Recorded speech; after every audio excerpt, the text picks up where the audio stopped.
আসসালামু আলাইকুম। আজকে লাঞ্চের খুব ছোট একটা ভিডিও নিয়ে আসলাম আপনাদের সামনে। এটা ধানমন্ডি ৭ মসজিদ রোডের রূপান প্লাজার লেভেল 6-এ।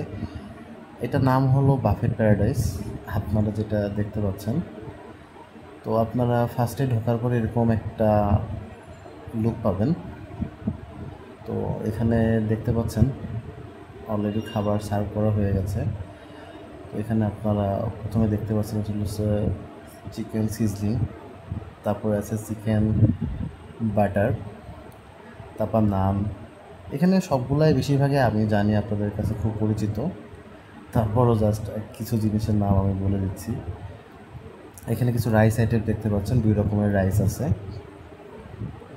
এবং তারপরে আরও একটা রাইস আইটেম, এটা হলো বেসিক্যালি মাটন তেহারি। এবং এরপরে সাদা ভাত, তারপরে vegetable korma, Chinese vegetable, and তারপরে হচ্ছে এটা চাউমিন, খুবই পরিচিত একটা জিনিস। এবং এখানে কিছু সালাদ আইটেম। আসলে আমি মাঝামাঝি গিয়েছিলাম শুরু হওয়ার পরে, যার কারণে অনেকে এটা নিয়ে নিছে। এগুলো আবার রিফিল হবে। ওনাদের এই জিনিসটা খুব আমার ভালো লাগছে যে ওনারা খুব তাড়াতাড়ি এটাকে রিফিল করে, খুব বেশি একটা ডিলে করে না। এখানে আপনারা দেখতে পাচ্ছেন এটা হচ্ছে কাঁকড়ার বারবিকিউ। এখানে হচ্ছে ছোলার ডাল, যেটার ভিতরে মাটন আছে। এখানে আপনারা ডরি ফিশ দেখতে পাচ্ছেন একটা আইটেম। এখানে চিকেন ফ্রাই আর একটা আইটেম দেখতে পাচ্ছেন, চিংড়ি দিয়ে তৈরি একটা ভেজিটেবল। এবং এখন কিছু সালাদ আইটেম, ক্যাশনাট সালাদ, আরও কিছু সালাদ আছে।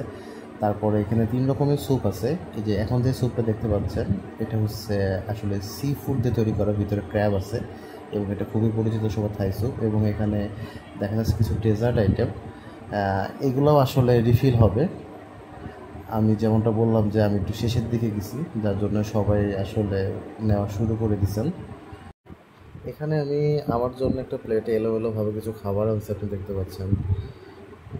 এখানে গরু মাংসটা বেশ ভালো ছিল। এরপরে আর একটা প্লেট আমি আনছি। আসলে অন্থন আমার খুব পছন্দ, তাই প্রতি প্লেটে আপনারা অন্থন দেখতে পাচ্ছেন। এবং এখানে হচ্ছে চিকেন ড্রামস্টিক দেখতে পাচ্ছেন, এটা আসলে একটা ডেজার্ট আইটেম দেখতে পাচ্ছেন।